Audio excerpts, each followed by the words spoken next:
What's the latest score? Any ball scores yet? 7-2, fifth inning. He's getting scores in the Little League game. Give me a break. All right. Here's a very talented actor, funny guy, Martin. He'll be starring in 2 upcoming pictures, Clifford and The Wanderer, which will be out in the fall. Would you welcome Martin Short?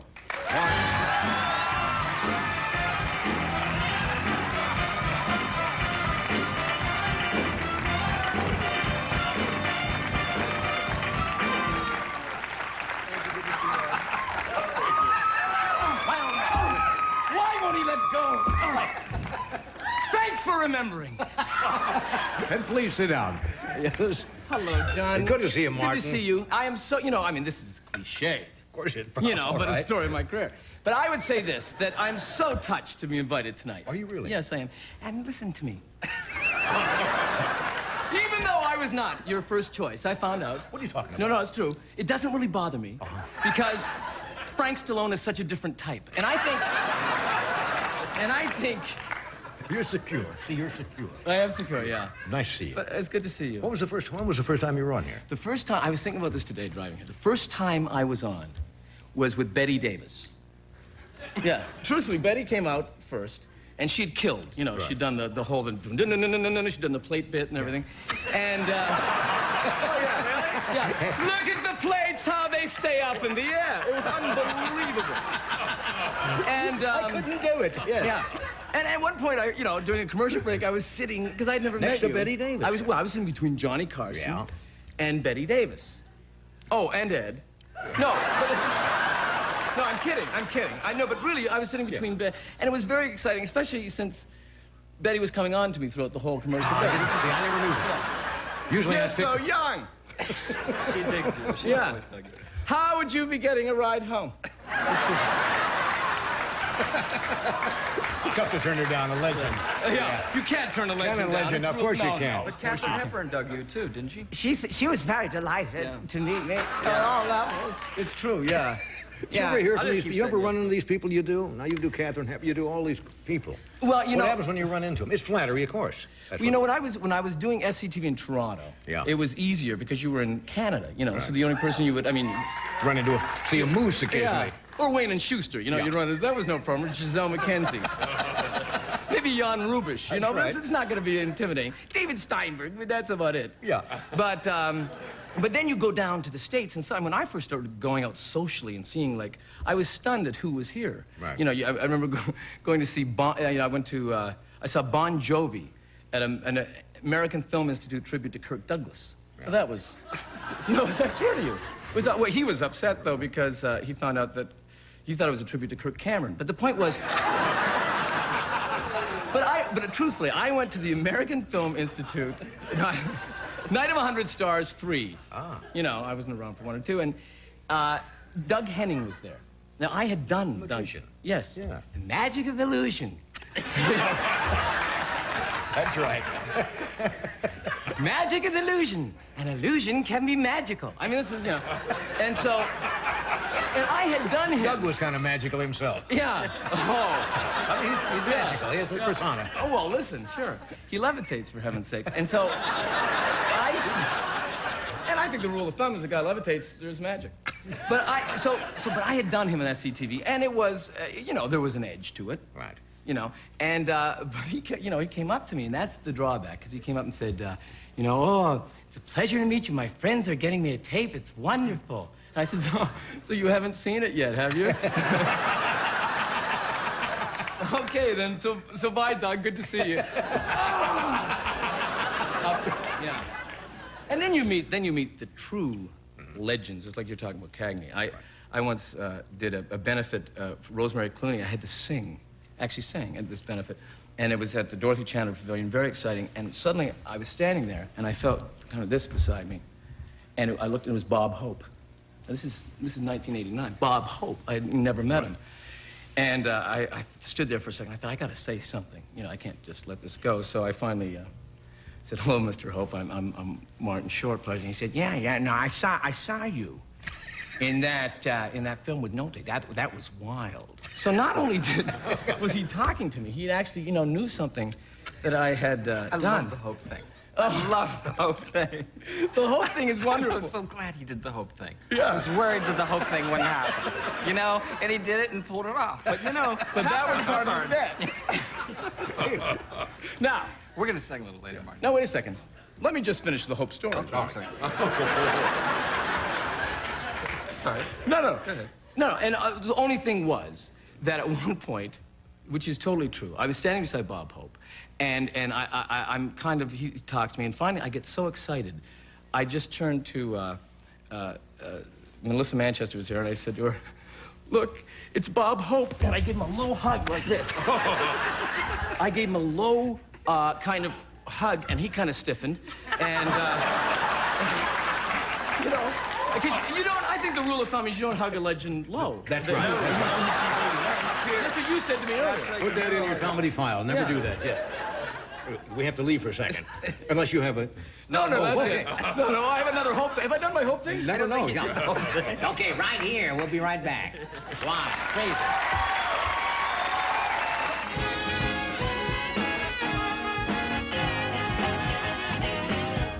Thank you very much. We're back here at the Fire Club. Show me, do me! And on the day of tonight, my good friend. What do you want to do tonight? I mean, what's the trip you took to Las Vegas? Somebody told you you had a strange... Once every year and a half or so, Paul Schaefer from the David Letterman Show, an old friend of mine, you know Paul, and Eugene Levy, Yes, and from SCTV. and Dave Thomas from SCTV, and we go to Las Vegas, and we pretend we're the Rat Pack for about a day and a half. That's Modern... Yeah. The 90s Rat Pack. Yeah, I mean, I go, weather-wise, it's such a cuckoo day. I could do that in the lobby, and Paul is Sammy, and Eugene is Dean, and the last person in the room is Cesar Romero. That's the way it works. Dave's it's a Canadian, an old Canadian game, and Dave's, but we saw. You actually went to shows? Yeah, we went to shows, and it's just fun being in Vegas and seeing, because there's not an enormous, and by the way, you're leaving, and I, you know, who am I? But I can say this because where the letter's going to go. It's not filled with an enormous number of attractive people, Las Vegas, is it? Mm-hmm. Wow. No, I mean, there's a bit of a weight thing, and that's interesting, you know. No, but someone's been there with the ugly stick, I think. You know, you see people, I'm kidding. Why did you have me say that joke? No, but people... But you go to the shows, and it's fun, and we went and saw Liza. Yeah? We had seen Wayne Newton, Anne Margaret, and Liza in a day and a half. Good. That's a lot of stuff. That's a lot of stuff. And Liza, so it was very exciting, and Liza was killing. You know, she was really phenomenal. Really revved up to it. Energy. During New York, her arm flew right off her side. Came off of the body.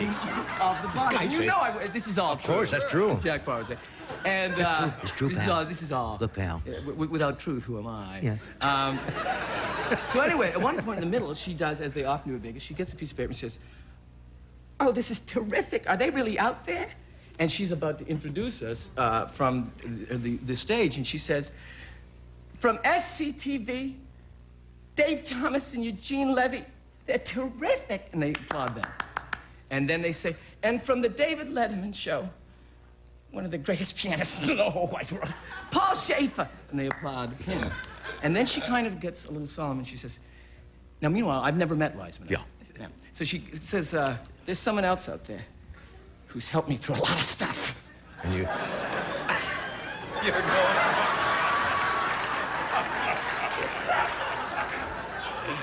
a lot of rough stuff. So I think to myself, I just had this hunch. And I turn to Paul and I say, you know what? I bet you any money she's talking about George Hamilton. I just thought, you know, they're friends. I thought George Hamilton's there. She said, not only is he brilliant, but I think he's real handsome, too. And I turned to Paul Schaefer and said, would you describe George Hamilton as brilliant? But anyway...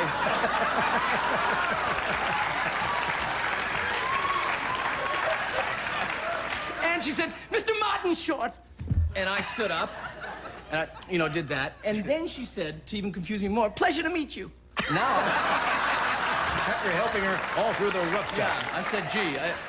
And what it was, as it turns out, Paul said, Martin, don't you understand that you helped her through your comedy? She saw you on television. And then we went backstage, and she explained it. And she was very sweet. It was very touching, but Vegas. It's a strange place. It is a very strange place. Big cakes. A lot of huge cakes, and most of them have been eaten. Yeah, gnawed at. Yeah. More like gnawed at. Yeah. Women sitting on a, I love the women sitting on a, huge women sitting just like that on a slot. And you sit like this, and then you go to the next one. You go to the next one, and she says, "That's mine too, sir." Sorry. That's mine as well, sir. You go to the different casino. That's mine as well, sir. I've been putting money in there for an hour. That's Yeah. mine. Yes. Don't you... And if you get it... Oh. Oh, sorry, man. Wow. Yeah, ouch me. Who have you tried to do you can't do? Oh, impression-wise. I did a sketch on Saturday Night Live. I played Lucy. This was the worst sketch you've ever Really? seen. Yeah. You played Lucy. I played Lucy. It was the idea of... The premise was... It was just bad. It was called Look Who's Married Harry. And Lucy was in a new series where she played Bess Truman. It was bad. And in the middle of it... And you were into it. Yeah. And it was just... There was nothing. You're talking cricket time. Yeah. And I said to Chris Guest, I said, how come they don't hit the applause meter? And I saw the applause meter flashing. People just refused. They were like that. Refused. I tried Paul Simon. It's all gone now. But that's like Jamie Farr. Yeah. I'm a lover, not a fighter. I mean, and that's Groucho. There's Bogart in there. That's shouldn't treat. There's... Something just hard to get a hold of. Yeah. And, no, there's some that you try and you just fail. Yeah. And sometimes I did Paul Anka once on SCTV and got it for 1 take out of 9. And then people think you do him, but you don't. Yeah. I'm going to take a break. We're coming back. Teri Garr's going to come on in a moment. Okay, Teri Garr is here tonight. I like Teri Garr. I like Teri Garr. You guys both know Teri, don't you? Yes. Marvelous actress. A lot of fun. Would you welcome Miss Teri Garr?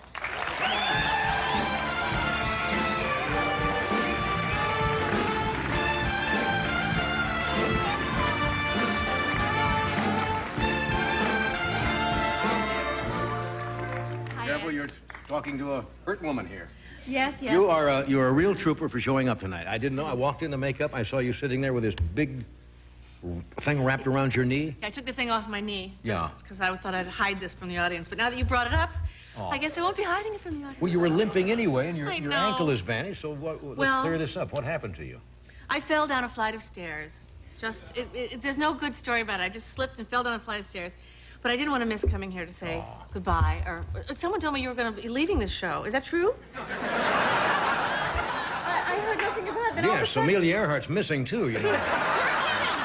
She never came back? Bring you up to date on the news here. I'm surprised. Yeah, we're going to pack it in a week from tomorrow night. Oh, honey. Well, come Are on you sure now. about this? Yeah, I'm sure about this. All right. But I thank you for coming anyway. Well, I wouldn't miss it for the world, even though I almost broke my leg. Yeah. I called an ambulance, and the guy said, my housekeeper called and said, well, she fell down the stairs. She said, how old is she? I said, tell him I don't know. I'm an actress. I don't know how old I am. Why would they ask that? Oh, I suppose because they'd have to Because bring they think you're an 80-year-old person that fell down the stairs. They Oh, wouldn't I think see. it would Well, be you're me. certainly not an 80-year-old person. The agile guest of Johnny Yeah. Carson. It's nice to see you. It's You've been nice with us to a see lot you. of times. One time I you weren't know. going to come on the show, though. I remember Oh, Johnny, that. I remember very well. When I got a bad review, and I remember it was the infamous Shirley Wood. I called her up and said, I'm not coming to do the show. You were because booked I got that a bad day, and you review. Yeah. called that day, and somebody had been unkind to you, some reviewer. The nerve of me. I thought, I'm canceling the Carson show because everyone in the world has read that review. It was this show I did where this reviewer said, if a brick could sing, it would sound like Teri Garr. I'll kill him. Kill him, honey. Let's go get him, Marty. Yeah. What was his name? Yeah. I don't even remember. Wait a minute, they're laughing at it. It's not funny. He's like saving up that line. No, I picked up the phone, I remember, and I called her, and I said, look, the only way to get over that is to come on the show and make fun of it and have fun with it, right? Yes, And you I was finally agreed, you came on, definitely you got out of pouting. your system. But you were in a real funk there. Well, you said you had got to come in, and who are these critics? You went on and on like somebody maybe gave you bad reviews or something, right? Absolutely. I've had some, and they're painful. Yes. No. Sure, yes. Absolutely. I saw Leonard Maltin give a review, Looking for Love, recently. Oh, did you? You had to bring that up. Yes. Good luck. Looking for Love is a film that Johnny made in 1966 with Connie Francis. Really? Yes, that's true. And Leonard... Did you know they transferred that film to flammable nitrate stock? Are you serious? Usually it's the other way around, but It was a cameo role. I played myself. How badly can you get hurt? Lots. Well, Leonard Maltin said, parts of Looking for Love I really enjoyed, and other parts I didn't like at all. I wonder what Does parts. Leonard Maltin. Yeah. How many people do you know do Leonard Maltin? I don't know. He does Leonard There's Maltin. not a big call for that, but he does. Oh, come on. Oh, you are. I love all of you. You do any impressions at all? No. What? Well, I only do Michael in when he goes, I'm Batman. I'm Batman. No. Give it more. That's it. That's a good reading. That's a good reading. Let me That's what he see. does. I'm Batman. This he gets a bundle for. I used to be married to him. And he gets big what? I used in Mr. Mom. I Of played, course. I thought. But I didn't know at the time that he was going to turn out to be Batman. I would have asked him, Well, that was a hit picture. Weren't you in a real turkey, though, called, Oh, let's bring up all the dirty laundry. No, come on. Weren't you in a thing called Wonton, the dog that saved Hollywood? Yes, the dog that... No. Oh, Martin, Mr. SCTV. This is, just think of this as... Mr. think of Canadian this as, show business royalty, I suppose. Wait a second. Thank you. First of all, why don't you attack him? I didn't say anything. Because we're standing backstage and he says, I have nothing. I have nothing. I haven't got a thing to say. I go just backstage won it. and he's out 25 minutes. A That's killer, right. brilliant. And I'm sitting there going, man, he's got nothing to say. well, that's a true So comic now- response. I'm just not going to be good tonight. Then you... Anyway, I didn't mean to bring up that Wonton Ton, but Yes, I was in that. It wasn't a biggie. Fabulous movie about a wasn't a dog biggie. or something. Yeah. But I mean, a person has to make a living. Sorry. Any other bombs? Hey, I'll tell you the thing I did like you in was that your underwear commercial you did. Well, I mean, you have a very lovely shape and so forth, but why did you decide to do an underwear commercial? because I felt it was important, I don't know. I don't mean to say this It was an embarrassing. It was on artistic statement. television. First of all, they are made in America. They are not made in Japan. They are 100% cotton. And I'm very proud to be modeling American underpants.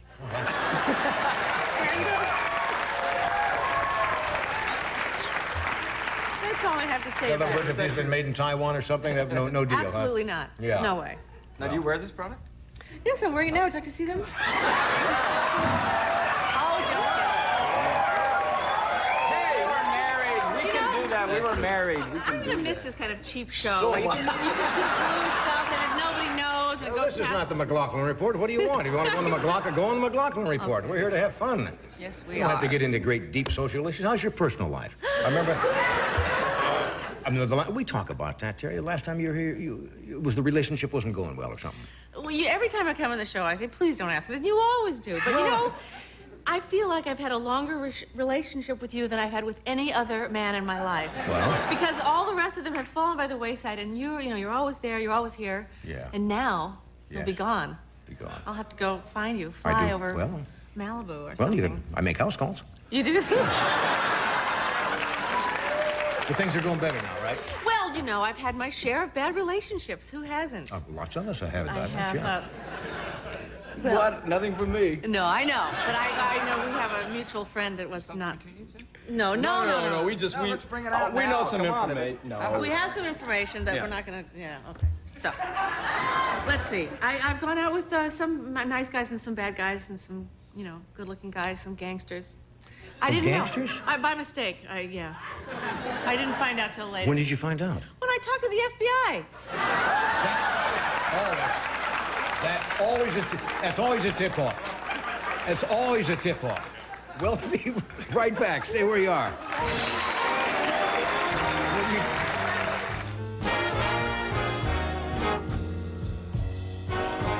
Okay, before we leave, tomorrow we have Clint Eastwood, David Letterman, and our friend Bob Hope. I really appreciate you coming. Appreciate all of you coming tonight. As one of the characters I have done in my career named Irving Cohen, the legendary songwriter, Legendary 90 songwriter. years old, writes 250 songs a day. Give me a C, a bouncy C. A bouncy C. Johnny Carson. You're quite a guy. I say you stand about oh so high. You've been doing the show for 30 years, and that's a good thing. But now you're going, and that ain't so good. Dot, dot, dot, dee, dee, dee, whatever the hell I'm doing. Thank you, Martin. Thank you, Michael. We'll see you tomorrow night.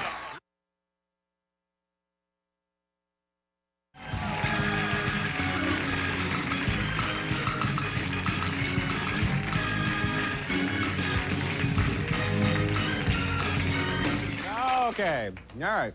They sort of seemed to enjoy that one at first, and then when they had a second to think it over, they got really very angry. Our first guest, of course, is a veteran of SCTV, and her motion pictures include the blockbuster Home Alone and the upcoming Home Alone 2. Ladies and gentlemen, here she is, the lovely, the talented, the gifted, the brilliant, Catherine O'Hara. Catherine.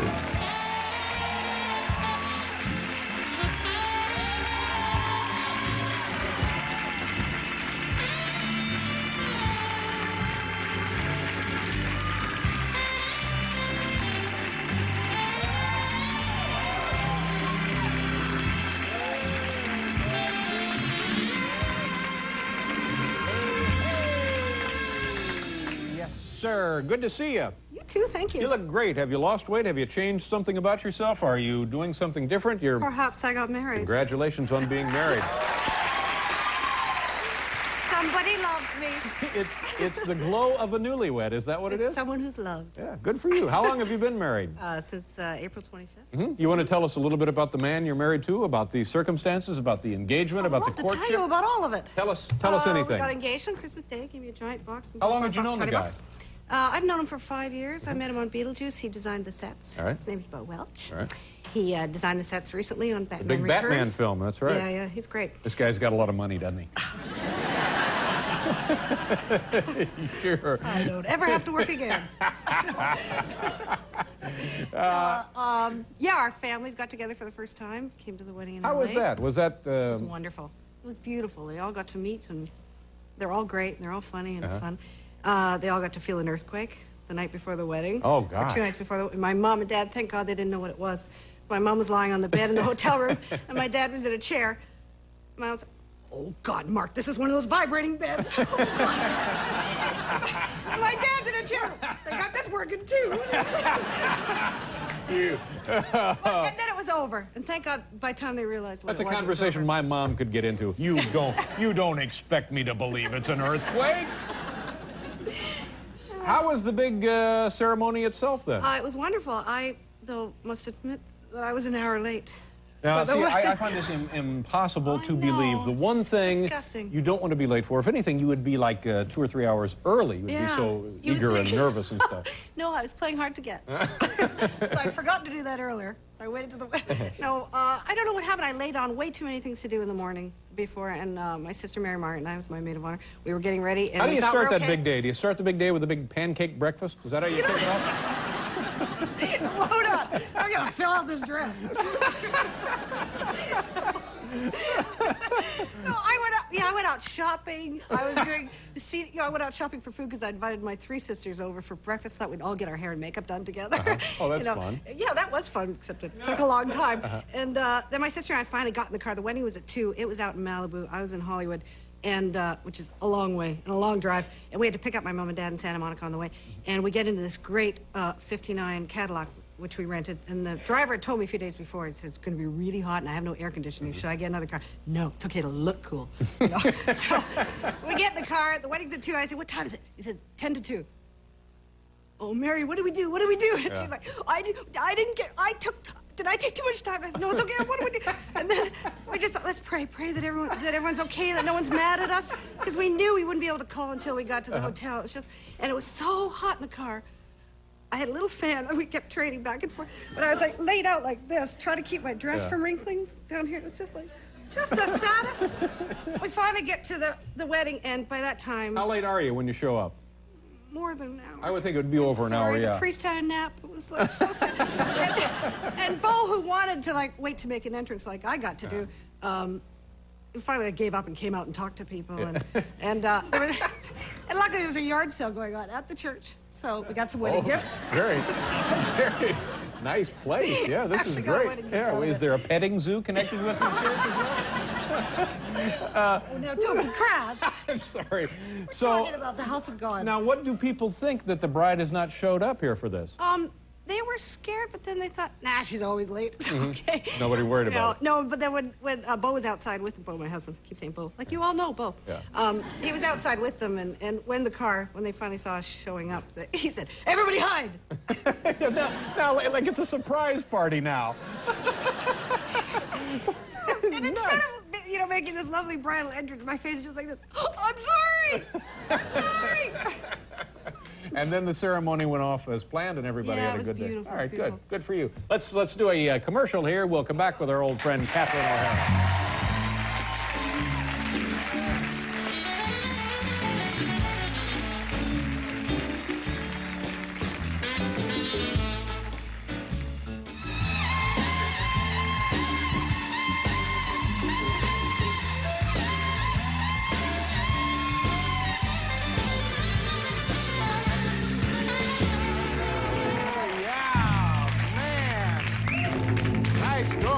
You guys sound great again tonight.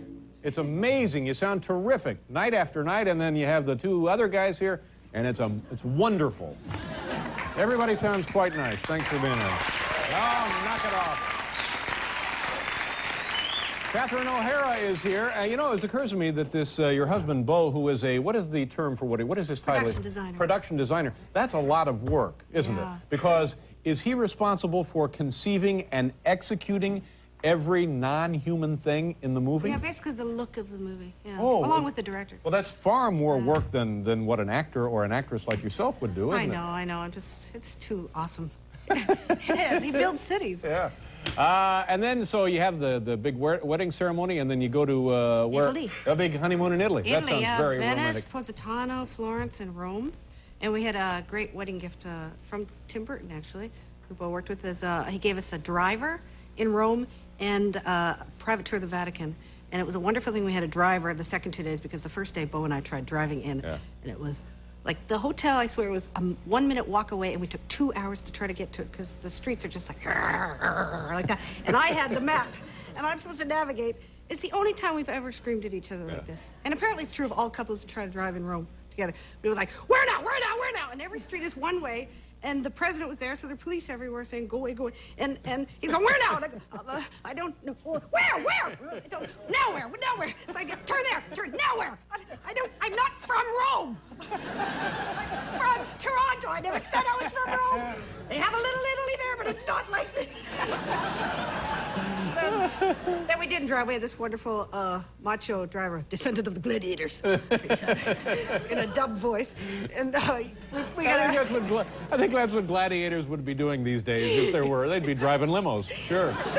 He said, get out of the car, go over there, see the Colosseum, take some pictures, it's very beautiful, come back to the car. And he would wait there. He took us to the Vatican. We had this great private tour. We saw the Pope's Tim Burton, closets. the director, how does he arrange the private tour of the Vatican? Well, he was given that when he went to Italy on business or vacation. I don't know. And the Pope loves Batman, I know that. He has the bat signal and the little face and the cape. And couldn't be a bigger Batman fan. Let's stop your crass again. I'm sorry. No, we went to the on the second day. We got this private tour, and then the second day we went on our own. We went to St. Peter's Basilica, and outside they have all these signs, the circle and the X through it, like not allowed. A female figure with the international symbol things. Right. Yeah. A female figure with sleeveless top. X through it, no. A woman with shorts, no. Any woman with shorts, no. A man with overalls? No. Bib overalls? No. No fibers. Nobody. Can't come into worship. So we're laughing. Saying, oh, I'm dying to see someone get hauled. Let's watch. So we go out by the door. What a great honeymoon. We go out to the door. I'm watching. They're not even looking at us going, they're not even watching. They're not even doing their job. And they're like tons of police and Vatican police and then men in suits. And then, hey, you. No, meanie. First it's like, shorts. And it's me they're talking to. Oh, they're talking to you. Yes, and now, I have what a did nice, you... I have a lovely little skirt. All right. Stretchy skirt and this jacket. Yes, I've worn it before. You show it. Sorry. I didn't buy it for the show. Sorry. I'm I feel lied to. I feel used now. I feel taken for granted. Like you've never worn it. No. Okay, so he says, shorts. And I said, no. And all of them are looking at me like I am the worst whore. You know, beyond anything in the Bible, just stone her to death. And then get out. And they're saying, you cannot go. No, meanie. I said, it's not a mini. No, it's not. Look how long it is. It's the meanie. So I pulled it. I said, all right, here. And it was stretchy. Luckily, I had this long jacket on. I pulled it down so it was no longer covering my bum up here. I'm sorry. That's all right. And I said, there, okay? And I thought, how could they sit in judgment? Meanwhile, you see the same guys outside of that area, like on the street, and then, hey, come here, I want to show you something. Yeah. Oh, sorry, I got you, sorry. Shall I leave? This Bo is certainly a lucky boy, isn't he?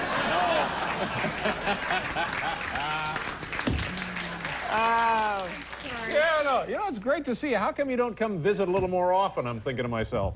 Perhaps you should invite me. No, we invite you all the time. Try and come by again sometime. Yes, please. Soon. And then your big film, the Home Alone 2 comes out. Yes, these parents learn from their mistakes. Somehow they left him at home and he survived. Work. Oh, New York. Now they leave him alone in New York? Yeah, that'll kill him. Another mix-up. Yep. And then do you have other things you're working on between now and the release of that yeah, film? I'm about to direct a movie that I wrote, starring a lot of great actors, mostly my friends. Wow, well, good for you. No, I'm sorry, that's someone else. You're not directing a film you wrote then. I got confused. Yeah, are you watching a little too much TV? Hey, good to see you. Thank you very much. Congratulations on the marriage. Catherine O'Hara, kids. We'll be right back.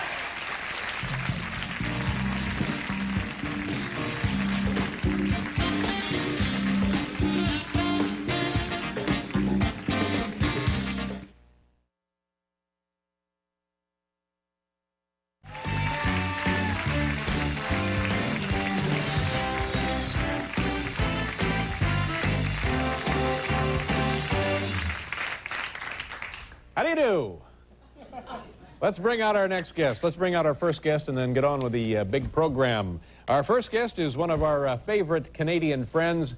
He has a brand new motion picture that is out now. It's called Captain Ron, and it was #2 at the box office last weekend, doing wonderful business. It's playing at a theater near you. Ladies and gentlemen, here's Martin Short. Martin.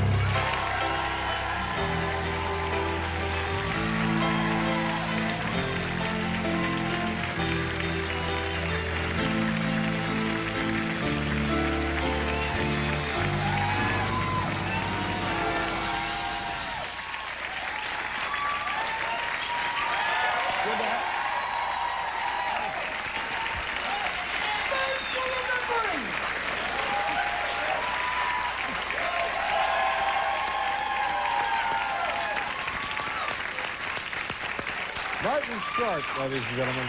I gotta say, they love me. Yeah. Marty, let me ask you a question. Every time you're here, you say at some point during the proceedings, thanks for remembering me. Yes. Are you worried about being forgotten? Have you been forgotten on other shows? Have you been overlooked? No. It's a very transient business, Dave. Yes. Is it Dave? Yeah. Yeah. Matter of fact, it is Dave. And that's my point. Yeah. Now, let me say something to you. Okay. You look unbelievably great. And I don't know, no, really, you look so, it's like, I gotta know who does your collagen. Because I saw you, no, I'm serious. I saw you going into the makeup, and you just had the shirt on, right. and the clam diggers, and just the casual outfit. And you look so boyish, I thought it was Sandy Duncan for a second. I mean it. You really look fabulous. It's okay. You know, for the first time in my life, I'm off the steroids. Well, maybe that's made a huge difference. Yeah. Yeah. Well, I don't know. I don't know what it is, but it's beaming. You know, Marty, let me ask you a question, and you can do this if you want, or you don't have to do it either. Yeah. Some of the stuff that I really enjoy about you and about your performing abilities and things you've done in the past. Sorry. What? Finished. Some impressions of famous people. Yeah. All right, let me ask for 3. Yeah. You can do all 3, you can do 1, you can do none. Hey, babe, I'm here, babe. Okay. Ethel Merman. Ethel Merman. Do you do Ethel Merman? So you don't have the album? Ethel Merman. They say that falling in love is wonderful. Thank you. Okay.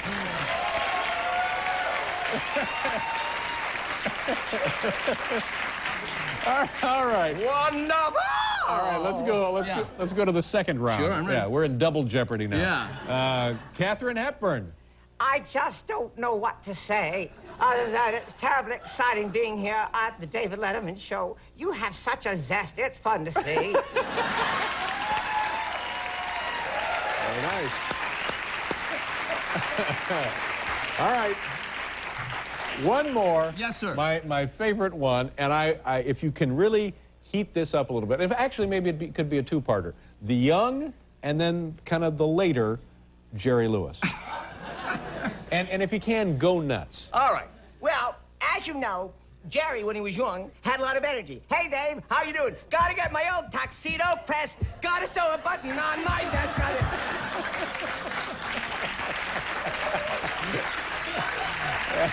But as a Jerry Lewis ages and becomes a little more sophisticated, somehow an imaginary lozenge permanently grew in his mouth, and he ended up by talking more seriously, talking about film, like saying, the problem with films today is they're afraid of a perfectionist. And if a Jerry Lewis can't get a distribution deal because of some fakakta 12-year-old who's head of the studio this week, who doesn't know from Hardly Working or Cinderfella or whatever, how are you, the public, expected to find the love and the caring and the feeling and the good and the nice? Very nice. You did all three. We started with Ethel Merman. Yeah. Now, wait a second. Now that I've asked you to do... All right, now wait a minute. One more. Wait a second. What about you do your favorite, Tyne Daly? Let's see it. Oh, come on. Pretend you're at the party. I'm not at Ringo's house. I'm not going to do it without the makeup and the wig. I'm sorry. She does. Do me... Oh, nice young Canadian boy. Oh, I love Tyne a lot. Now, just give me one Hey Dean. Hey, Dean! Yeah. Oh, lozenge. I'll put it there. Yeah. Tell you what, let's do a commercial, and then you think we're having fun now. Wait till after the commercial here with Martin Short. We'll be right back.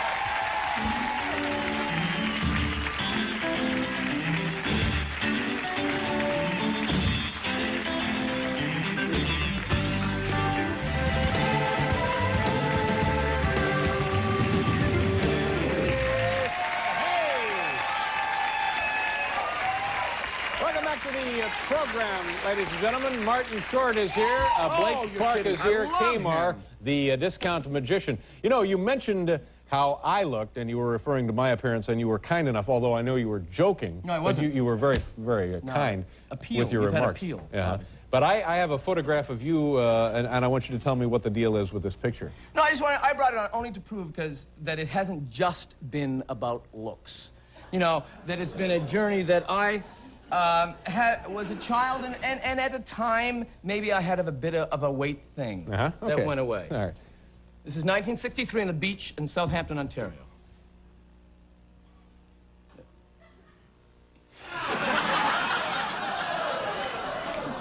Yeah. And you know what's unfair? You know what's unfair? Go back to the picture for a second. This is a shadow. This part here. Just so you know. Oh. Because that would really be frightening. Now, let me ask you, I don't think you look that bad for how old are you? Like 15 years old, 14 years old? I'm 31 there, but it's only the lighting. Is this mom and dad? Mom and dad. Oh, you have a very handsome family. Thank you very much. Good for you. Yeah, that was sweet. 13 years of age. You also recently, I understand, met a man who you've respected and idolized for years in show business. Is that correct? Yes. And it was amazing. Ron Liebman was just there, you know, and I went, no, not Ron Liebman. I met Frank Sinatra. Yep. Yeah. It was unbelievably... What were the circumstances? Well, the circumstances is this. It was last Friday, actually, and... wow. Yeah, it's close. So this is a fresh story. Yeah. Yeah. And I feel so badly that I had to tell it on Regis and the others beforehand, but no, I'm kidding. I am kidding you. This is my first appearance in New York, and it's brand new. All right, good. Okay.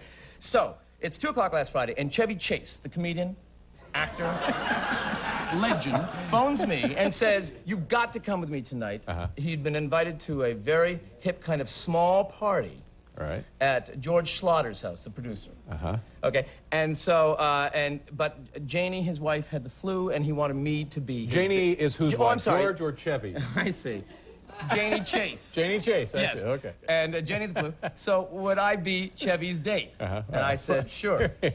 So... How can you pass that up, I guess? Yeah, the plan was, and the plan was to go to George's house, and we get on a bus. George Slaughter's house. George Slaughter's house, and we get on a bus, and we all these celebs, you know, go from the bus, on the bus, to the Greek Theater to see Shirley MacLaine Act 1, Frank's Sinatra Act 2. This is their big celebrity tour, whatever they're calling it. Yeah. Absolutely. Yeah. And so Chevy, you know, so I'm his date. And there is nothing more glamorous than a busload of celebrities, though. Okay, go ahead. Especially when they were serving little beef sandwiches and cocktail weenies. Yeah, oh, it's fantastic. Whip and chill on the thing.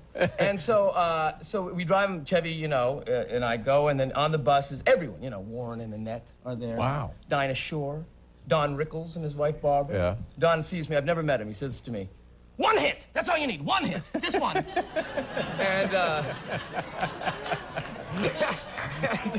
And, you know, Lionel Richie. I mean, it was everyone was there. Jackie Collins. So we Tova Borgnine, Lana Cantrell, everybody.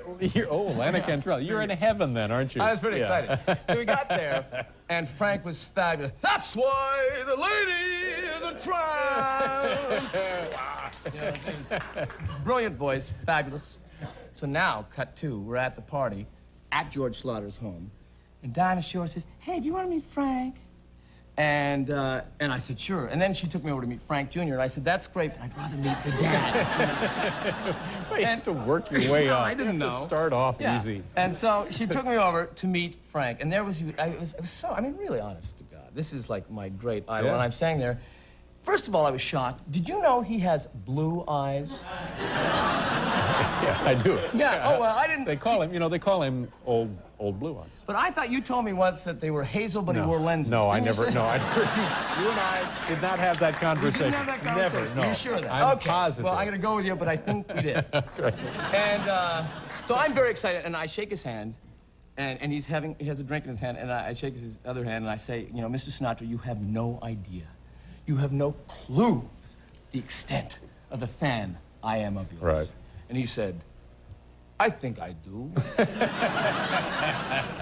And he said, "What are you drinking?" And I said, "Kahlua and milk." And he said, "What?" And I said, "Whatever you're having, Francis Albert, whatever you're at." So he turned to the bartender and said, "A Jack Daniels." And the bartender said, "Straight up or on the rocks?" And I didn't hear on the rocks part. I thought he said straight up or relaxed. And I said, relaxed. And Frank said, "Straight up or on the rocks?" And I said, on the rocks. And then he handed me a drink. And I swear to God, he handed me the drink and he said, "I know well of you. And you're marvelous." Very nice. At which point, Don Rickles came up and said, "Frank, good, you met Marty Short. One hit! He just needs one hit." And I told Paul this story, and he said, "What a fabulous story. Now, let me ask you this. Why did..." He said,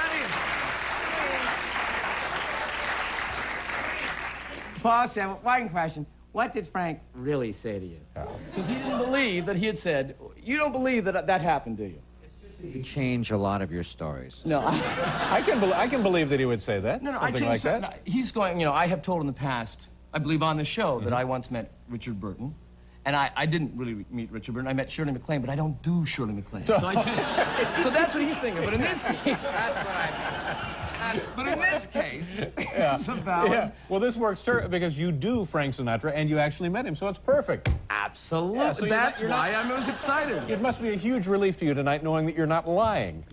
Well, it's so weird. I mean, I've never done it before. Let's see here. The Captain Ron movie, this thing's doing big business for you. Number 2 at the box office last weekend, playing at theaters all across the United States. Anything else, sir? I just want to say that it co-stars Kurt Russell, who is a brilliant, fabulous actor and star and a good friend and a major movie star because he, like many other major movie stars, has a big head. And this is a big requirement to be a movie star, which is true. If a physically large No, it's head. it's well known. You know, I know what you're thinking. Where does Fred Gwynne fit into this? But forget that. I'm just saying that, you know, Joan Crawford, Spencer Tracy. Joan Crawford had a big head. Yes! Spencer Tracy, I can believe, had a big head, yeah. Yes, Elizabeth Taylor has a huge head. Oh, where do I find a hat to fit this size noggin? I mean, that's what she's saying all the time. And he's a wonderful, wonderful guy. And what about the size of your head? Where do you fit in the scheme of well, things? actually, I head-wise? have a pretty big head. The problem is I have a very small body in that, I mean, let's face it, I'm wearing a Linda Hunt hand-me-down now. But I would say that, but really, that's an old... You got to have the big head to be on the big screen. There you go, phrasemaker. Martin, it's good to see you. I'm glad David, you could stop by after... I love stopping. Martin Short, kids.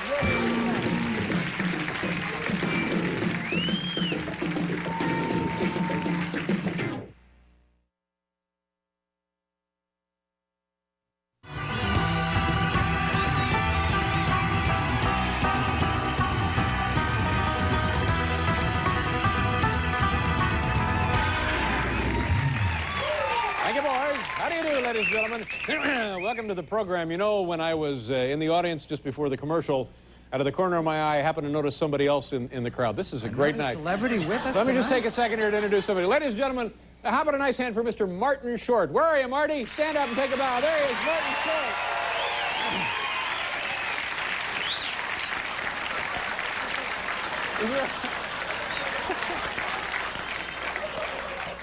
Martin Short up there. Studio you know is Marty, a lot don't you? bigger than I remembered From it. Canadian, sure. It's good to have Martin here. So we have Ted Koppel and Martin Short. It's a great night.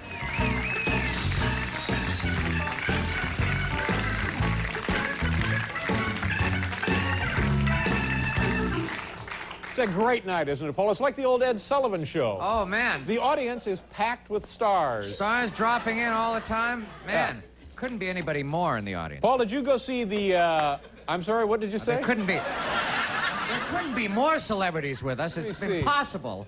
Ladies and gentlemen, how about a nice welcome for Mr. Billy Crystal. Billy, stand up. Yes, he's right over there.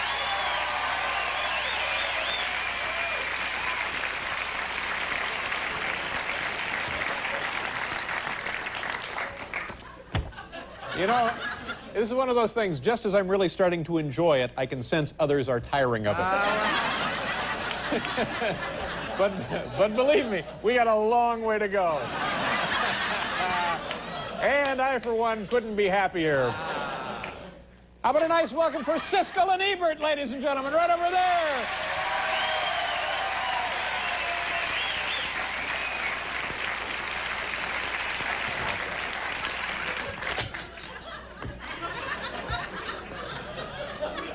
I could do that all night.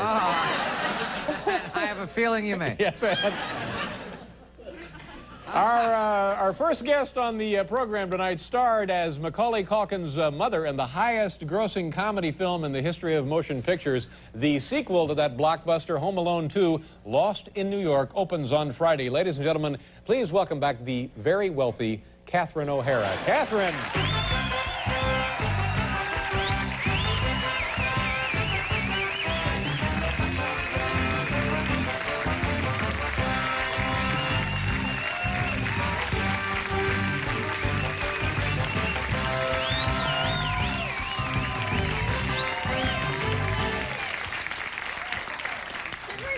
Good evening. Thank you. Welcome Good to the evening. program.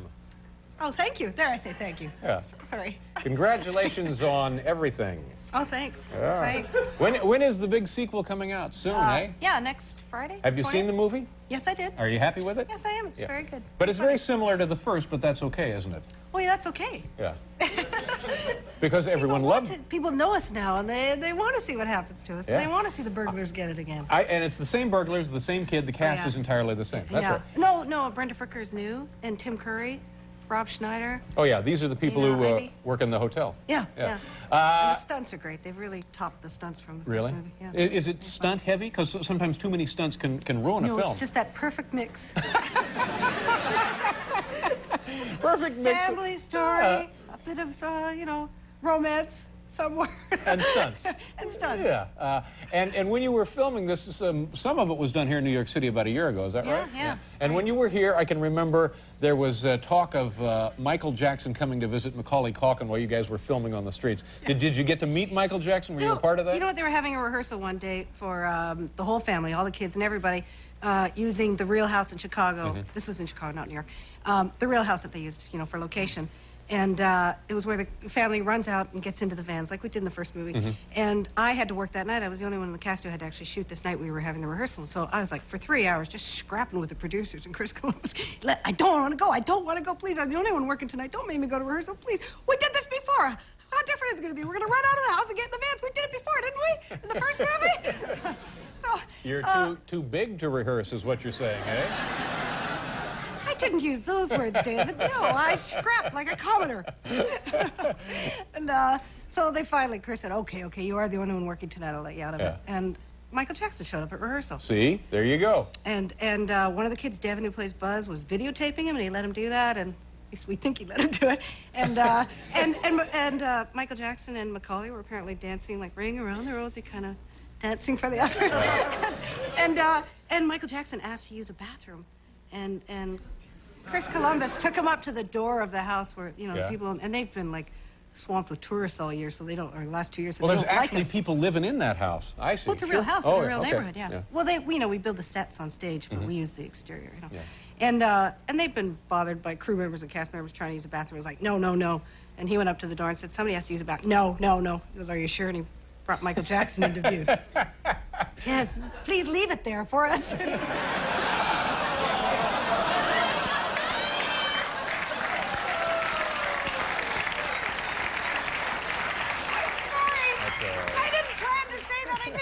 It just came out nervous with all these famous people in the audience. Well, of course.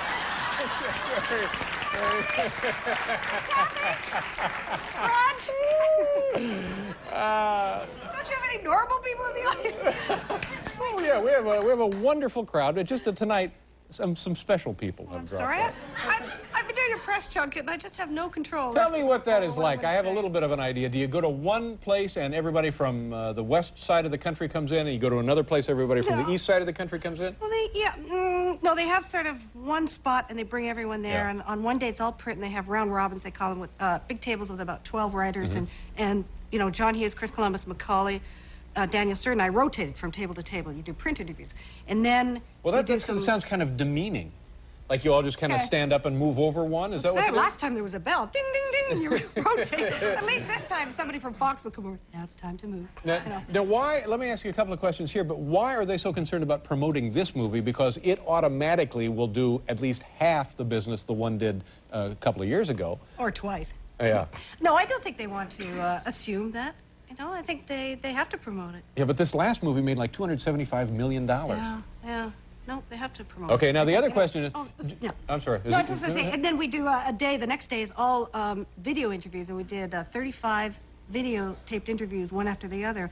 And, you know, you just get repeating answers, and I tried to keep thinking of new answers, and, you know, and some people would ask things like, is Macaulay, you know, now a swell-headed little, you know, child from hell, or, you know, now that he's so big? Hey, good question. Yeah. Or, you worked on Beetlejuice. One question was, is Robert Goulet as boring as I think he is? Hey! I'm sorry. And of course you say, no. What? No. As if you're going to say, finally, somebody asked me and I get to tell the world, yes!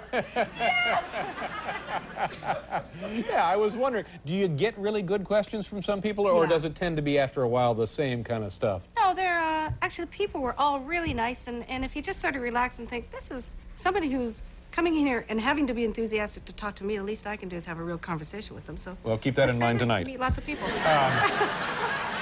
I appreciate you know, oh my, you look great. You look terrific. And we're going to do a commercial. I'm going to go up into the audience, see who else I can find, and we'll come back here with Catherine O'Hara.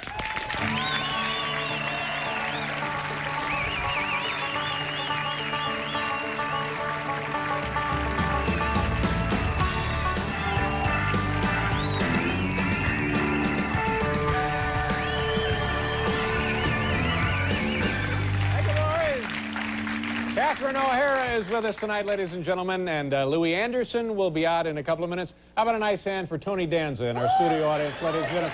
Right up there, Tony Danza!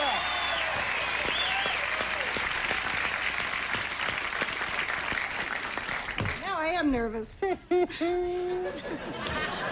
I think the last time you were here, you were telling us about your wedding. I sure did. And that your wedding day, you were late, you were in some kind of rented car, you were nearly kidnapped, you got to the church an hour late. Yeah. There was a yard sale. Must we go through it again? I'm sorry. You're married to a man who is one of the most successful, most highly sought-after set designers? Production designers, Production designers in motion pictures. Yeah, I just did Batman Returns. That was his most recent. How are things working out? Everything going along all right for you? It turns out I'm married to a sleepwalker.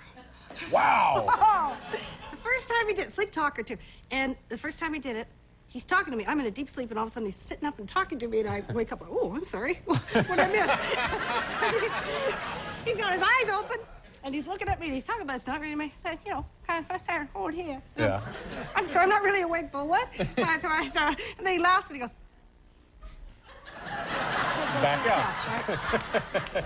You must have been frightened a little bit, huh? I was like, what the hell? Although last night you were talking to me, were you aware of that? So I find out he's a sleepwalker. So he's, you know, because he's a production designer, he builds a lot of things. You know, he often at the beginning of movies has these nightmares of buildings falling down. It's a huge responsibility. Oh, yeah, and it's always about buildings falling down. So another night, I'm in a deep sleep, and as I'm grabbed off the bed by the ankles, he screams, look out! Well, that's fun. He tore me off the bed. I'm on the floor. What? And he goes, it's okay. I've saved you. You're all right. What happened? The building. It was coming. And then I said, what building? The building was coming. I have to go to the bathroom. and then he eventually will just get back into bed. He wakes up. Yeah. My goodness, is this dangerous? I guess maybe for you it could be dangerous. He actually hurt himself once when I was away, yeah. So it's, yeah, I like to be there to protect him, and we have soft objects around the bed. Now, what causes this? Do people know? I guess they know something. It's hereditary. He inherited it from his father, his brother had it, his sister, I think his grandfather. And we're hoping to have our own little sleepwalkers. Well, that'll be a lot of fun. Another time, I wake up, and he's sitting up laughing, looking up, which he often is doing in his sleep. He's a whole different character, this kind of laughing kind of guy. Looking up, laughing. Oh, look at that. Will you look at it? What is it, Bo? Oh, will you look at that? Somebody's urinating from the ceiling. He actually said that? Yes, honest to God, I'm not making it. Another time, he's laughing again in his sleep, and this is often he's always, I don't know why he's laughing so much. It is a new character, you know. So this one night, he's laughing in my face, telling me something, and I say, who are you? He goes, Eddie. His name is Bo. Eddie. Eddie. The handyman. Eddie. This could be fun for you. Yes, I said. A little thing there, I married Bo. I know, Eddie's but just a bonus. Every now and then, why not? I say, what's my name? Lady. Yeah, Eddie and Lady. Lady. Yeah. Lady what? Lady Go Diva. Lady Go Diva. I get up in the morning, I think, Lady Go Diva, Lady Godiva. Yeah. That Eddie. You know, that's fascinating. And does he remember anything of it or none of it, or? No, and there are times that we've had full conversations, and I'm like writing in the dark because I know I won't be able to remember because I'm sleeping too. You know, it's not like I'm waiting for something. Once in a while I am, but you know, so I'm like reaching over. Oh, I didn't mean that, Teri. He didn't mean that. I'm a pig, but not all the time. You know. So I do write, and then I'll read him his conversations, and we just are howling. Yeah, he remembers nothing of it. Yeah, that's fascinating stuff. And the big premiere is when? When does this thing open up? The 20th? Big gala? You're going to one here or in California? Oh, yeah, this weekend there's a premiere, in Chicago. And then you just go home and count your money. Oh, yeah. Yeah. Good to see you. Good luck with the film. Catherine O'Hara, ladies and gentlemen. My best to Bo. We'll be right back here.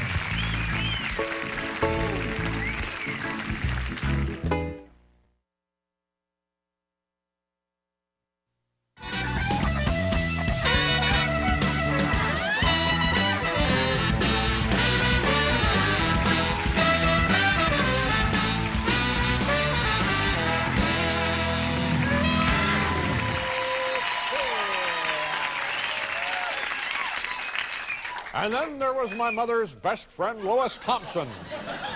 You were rattled. You asked him to go on. It's understandable. And then the second question I asked him when he came out here was after we were chatting about Clinton, I'm just dead. I'm just blank. It's like a fuse is blown. And I say, hey, how about that Al Gore? I noticed that. Who cares You about pulled Al Al Gore? Gore out of the air. Out of nowhere. Sure. Yeah. Yes, sir. Hopelessly lost, but making good time.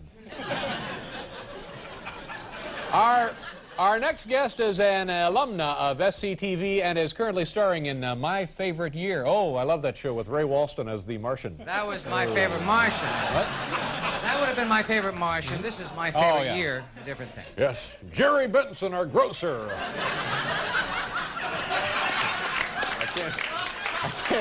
I can't stop doing it now. My favorite year at the Vivian Beaumont Theater here in New York City. Ladies and gentlemen, here she is, the lovely, the vivacious, the always talented, the young, the personable, Andrea Martin. Andrea.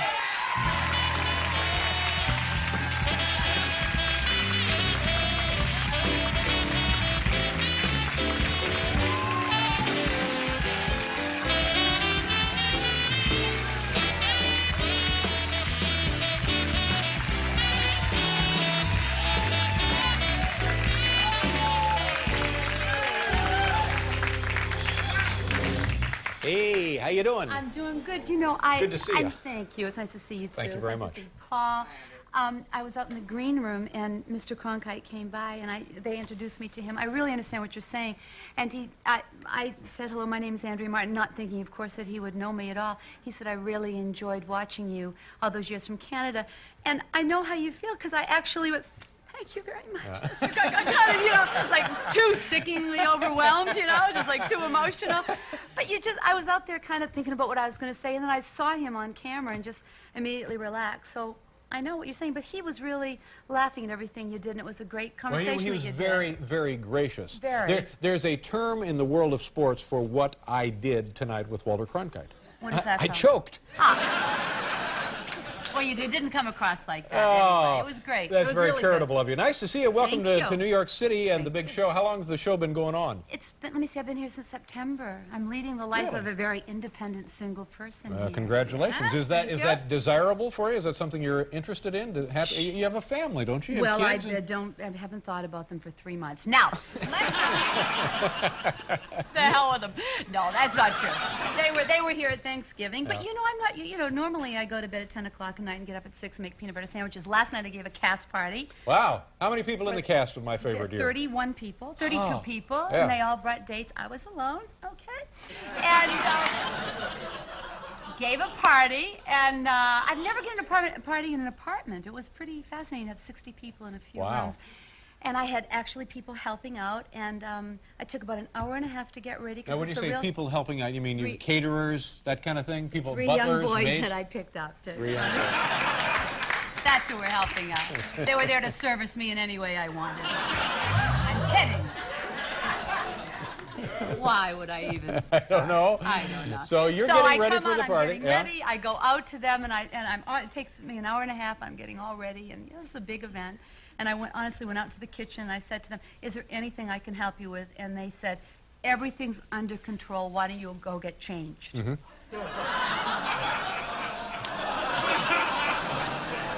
And you were already changed. Yes, I was. You were in your party outfit. Sure, I was. Yeah. And that was just the beginning of a fascinating evening.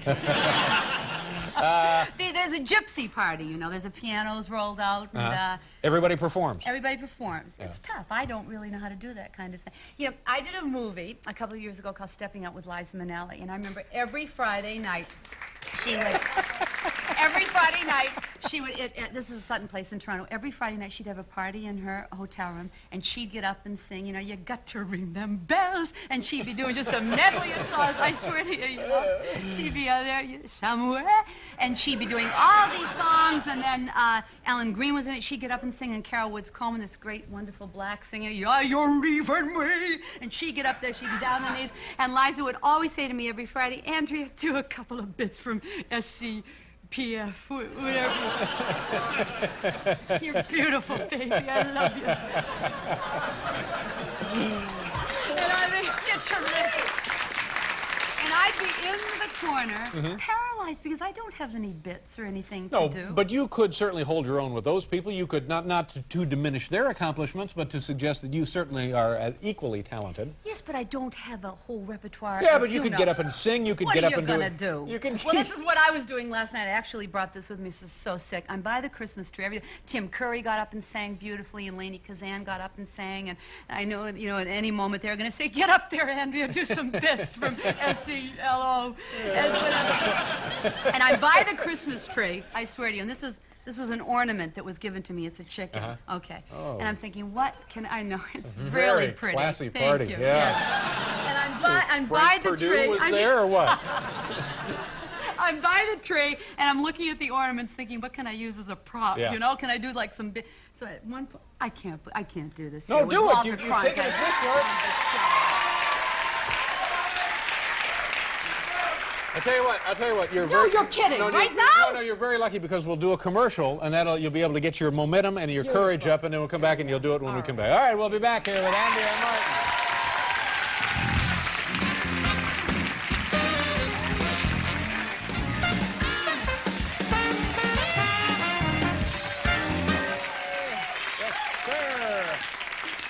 How about that Al Gore? Okay, so you have the rubber chicken, one of the ornaments at the party. You're going to perform. You have something in mind, and I can't believe I'm even going to do well, what is it? This is just so sad. No, you're among friends. Oh, all right. Yeah, sure. Okay. So I don't know. So there's some singing going on, and at one point I just went.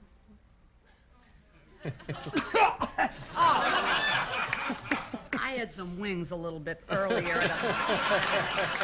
it wasn't. All right. Very nice. I better do a spit take. Very nice. It's very Noel Coward kind of theater sort of round table, Dorothy Parker sort of stuff. Oh. Clever and irreverent. Now, you're working so hard doing, you do like 6 shows a day, or 6 a week, 8. You got a matinee. I'd be a Radio City Music Hall if I were doing 6 You're always working. Yeah. So when you're in the city like this, do you have any time to exercise, to keep yourself in shape at all? This is the first time that I have done your show in years when I haven't been to a spa a week before. I am so out of shape now. I've been wearing black and a lot of wool. That's what I walk the streets of New York. But I don't think there's an emphasis here. I feel very relaxed, sort of not being An emphasis here on what? On good health? Is that what you were going to say? No, on really toned bodies or anything. Do you think? No emphasis on being in shape is what you're saying about New York City people. When I go We're fat, we're proud of it. We don't care. My favorite year continues to run. How long are you going to be in the show? Well, as long as it keeps going. Wow, good for you. Are you enjoying yourself? I really, really love it. I met Carol Channing the other night. Well, so have I. But she talked to me. It was great. I've never been so exhilarated in years. And you're getting wonderful reviews for your work in the show. Yeah, I didn't read any for the first time I liked, but thanks. Well, you should. They're very good. Thank you. Yeah. What are we doing now? All right, we have to do one more commercial, ladies and gentlemen. We'll be right back. I have some bad news. Our old friend Johnny Dark, who was to appear on the program this evening, I'm very, very sorry. We've run out of time. We'll have him back just as soon as we possibly can. Thanks for being here, folks. Good night, everybody.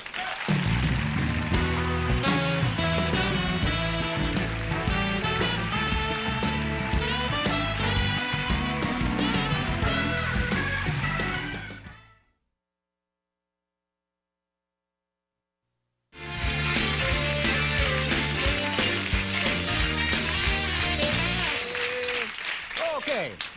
Audience clapping along there, an indication that they're actually enjoying themselves. Almost. When our first guest comes out here, I hope this man will do one thing for me. I hope when he comes out here, straight off, I want him to give me a low hug. I think you can depend on that. Hey, now, he either invented the low hug or has identified it and perfected it. I'm not sure. This I gotta say. But I'm keeping my fingers crossed that when he comes out here tonight, I'm going to get me a low hug. This I gotta say. All right. Our first guest has made his way down from Canada, by the way, to star on Broadway. It begins March 4th. That's next week, as Paul mentioned. He will be making his debut in the brand new musical, The Goodbye Girl. Ladies and gentlemen, here he is. Look out. Get a hold of something. Martin Short. Marty!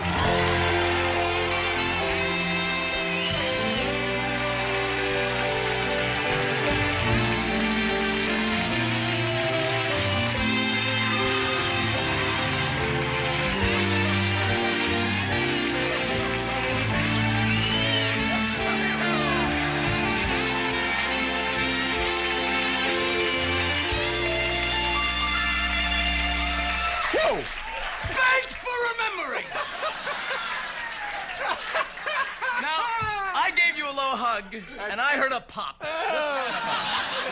It's everything I hoped it would be. Now let's go back a little bit. The low hug, it's nothing you invented. It comes from where? What's the purpose? Well, no, I gave Bob Hope a low hug once, accidentally. He was, I think, 87 at the time. And a friendship that had been brewing was suddenly lost at that moment. Too bad. That's too bad. Yeah, what are you doing there? He said. But let me just say something to you. You know, as I was driving my yellow cab over here, which I like to do, you know this, I like to be with the people before a big show. You actually drive a cab? I drive the cab, yeah, and I do the same, yeah. I can't break that 20. You know, I do the same. But anyway, it dawned on me that in all the years that you and I have been amigos, that I have never given you a nickname. You know, I mean, Paul, many years ago I called him, which I always call him now, Snake. Snake? Snake. Paul Snake Schaefer? Morty is Shadow. But you I've never given a nickname to. So, Pappy, let me just say. I'm Pappy. Pappy Letterman. It is fabulous to be here, because you look great. Thank you very much. You've got the whole Laurie Davis thing happening, and the cybergenetics. And, oh, it's great. I thought Piscopo was here. I saw you from the back. No, I'm serious. From the back. No, you're beaming. It's a beaming. Thank you very much. Well, That's darn complimentary of you. Thank you. Marty, I can't tell you how excited I am, and I think people will be when they come to see your Broadway show. How do you get a Broadway show? How does that happen? Well, I was doing a film in San Juan. Now, how does that happen? Well, I was doing an opera in So they phoned me. They phoned me and said, you know... Who phoned you? Johnny Planko, my agent, phoned me. And he said that they're interested in... Planko? Yes, Johnny Planko. Yeah. And he said, you know, they're interested in you for this musical. Right. And so they sent me a script written by Neil Simon, and it was hysterical. Now, this is The Goodbye Girl, the movie, the Broadway play Goodbye Girl, but now it's a musical. No, it was never a Broadway play. It was only a screenplay. Oh, see, I'm mistaken. Well, look, it happens. So they sent me the play, and it was hysterical. Yeah. But I felt as someone who had satirized musical things a lot. I was self-conscious, so I went into the bathroom of my hotel.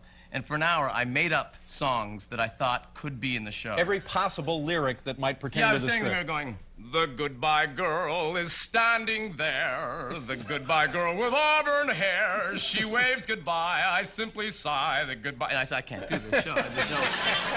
I'm Richard III. There were two before me. I said, there's no way. There's no possible. Well, I was like Irving Cohen. But give me a C.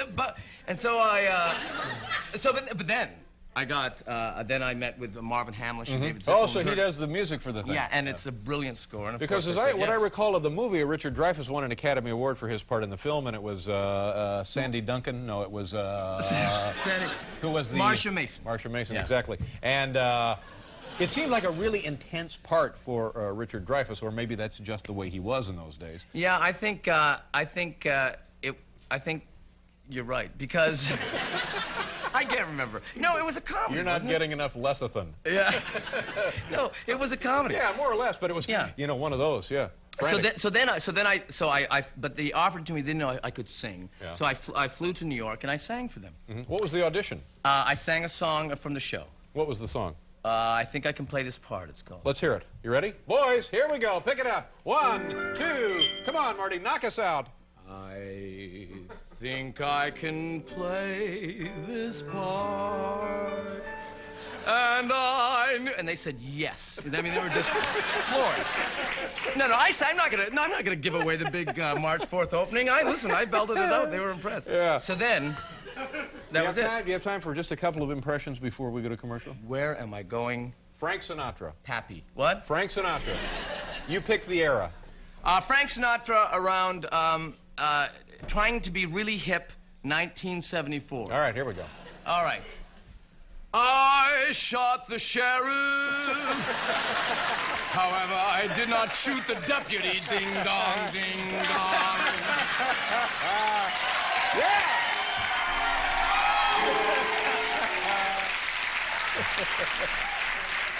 Okay, let's do a commercial, and we'll come back and continue visiting with our friend Marty Short.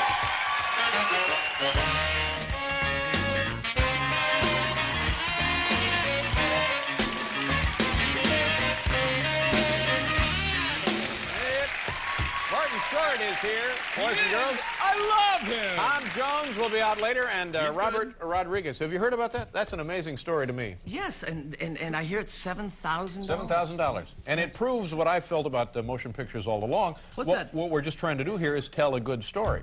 Why should it cost $800 million to tell a good story?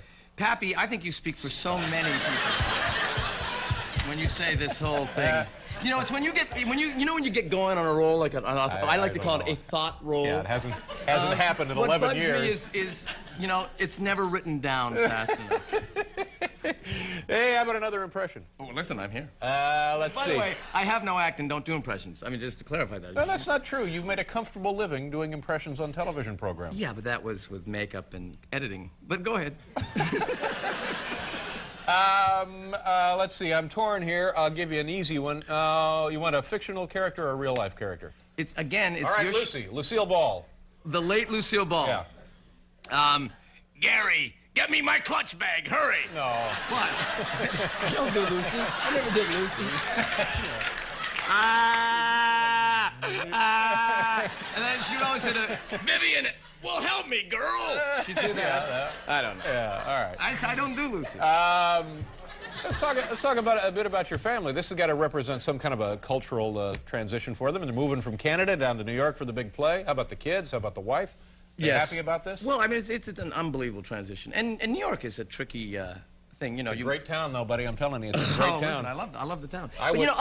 Go ahead. I would love to show you this town some night. Hey, you know what? I'd love to buy you a steak the size of my arm. Yeah, all right. Is that possible? Sure. Are you coming to the show, by the way? Yeah, absolutely. Try and keep me away. I'm known as Mr. First Nighter. I know. That, I know. It's been, well, listen, I've been, you know, Nancy, my wife, and I have been together for many, many years. You know, we did that whole living together sin thing for 6 years, and then we've been married for 12. So essentially, you've been married for like nearly 20 years. Yes. So it's a combination of impatience and boredom that hallmarks. I remember we went to, you know, and you do the same things, but you do them separately together somehow. We went to see, in 1980, we went to Paris. First night in Paris. Yeah. Romantic. Very exciting. What else do you do? But I looked through the paper and went, oh my God, Hardly Working is playing, the Jerry Lewis movie, because it hadn't been released here. It was called Au Boulot Jarry. So I took Nancy to see it, and I was very excited because the guy who was doing Jerry was dubbing him in a very high energy. Voici la fenêtre du morning. But it wasn't the same energy that Jerry was acting, because when I saw it later in English, what he was saying was, that seems like a super piece of whitefish. Do you want some of that? Yeah. Anyway, the film was moving along, and in the middle of it, at the same time, I turned to her as I was saying, isn't this great? She was turning to me and saying, do you want to go? So you know what I mean? We went to Rome last year. Isn't Rome great? It's the eternal city, you know. We went there. We had a 10-day trip, and just, it is? Yeah. And Anchorage is... the capital of Alaska. Thank you, Alan. No, we went to Rome, Nancy and I, and went there for 10 days, only stayed for 4. What happened? Got bored. No. Yeah. We're gonna go to Epcot next time. Oh, that'll be good. Yeah. No, I was reading the Peter Lawford book through the whole trip, and we would be going through the Vatican, and she'd say, oh, "Look at this Sistine Chapel! Isn't this unbelievable?" And I would go, "Yeah, it's good." Anyway, he was when Kennedy was originally supposed to stay at Sinatra's. He now had to tell Frank that Kennedy wouldn't. Oh, there's the Pope. All right, Marty. It's time for one more impression. I prefer a musical, maybe a singing impression. Big exit, maybe a low hug, and then out. We'll play you off. It'll be like $1 million. Are you serious? Yeah. All right. What do you think? Tyne Daly. Tyne Daly. Something musical, something big, a big farewell, a low hug, and you blow right out there. In fact, go right out there. It'll be a lot of drama, a lot of excitement. I'll do it. Paul, are you ready for this? Yeah. You understand what we're trying to do? We're producing it a little bit here. Yeah. Okay. Big finish. Yeah, big finish. Tyne Daly. Yeah. Okay. Tyne Daly, I'm ready. Freeze. That's okay. I'm Tyne Daly. Freeze. Cagney and Lacey here. Yeah. Freeze. Yeah. What do you mean? But I'm ready. 1, 2, 3, 4. Some. What are we... Oh, sorry. Now, and you say there's editing? Yeah, we'll take care of this. Don't worry about it. Some people can get a thrill knitting sweaters and sitting still. That's PG for some people of 105. Yeah!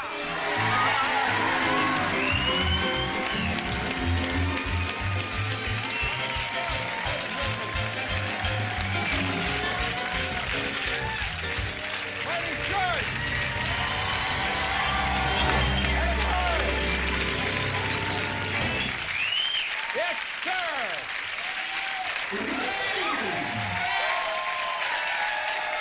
Bring him back up. Marty Short, ladies and gentlemen. This.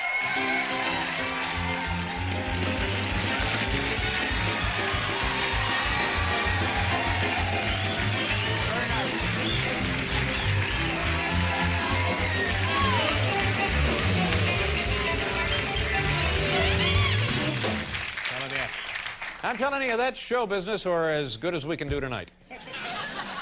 We have to pause now for station identification. We'll be right back here, kids.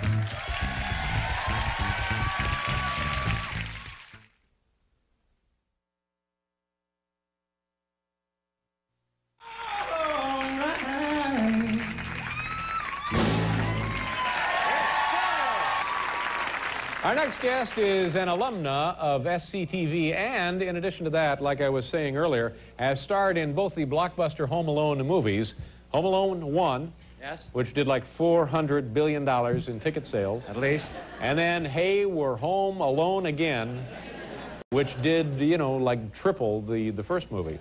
And is still playing. That's what I can't get over. It's almost summertime, and the big Christmas movie is still out, and people are going to see it. Welcome back to the program, the always entertaining Catherine O'Hara. Oh, Catherine.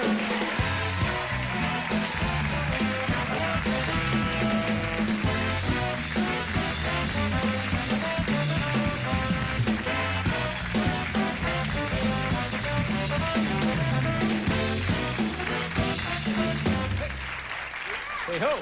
What was that all about? What was the little wedding march deal there? Well, I felt like a Vegas best man. My outfit here. Really? You look It great. was my wedding anniversary this month. So Oh, you've been married 1 year. yeah, almost. To Bo. Yeah. Bo, the famous set. Bo. Yeah, the famous Bo, the set designer.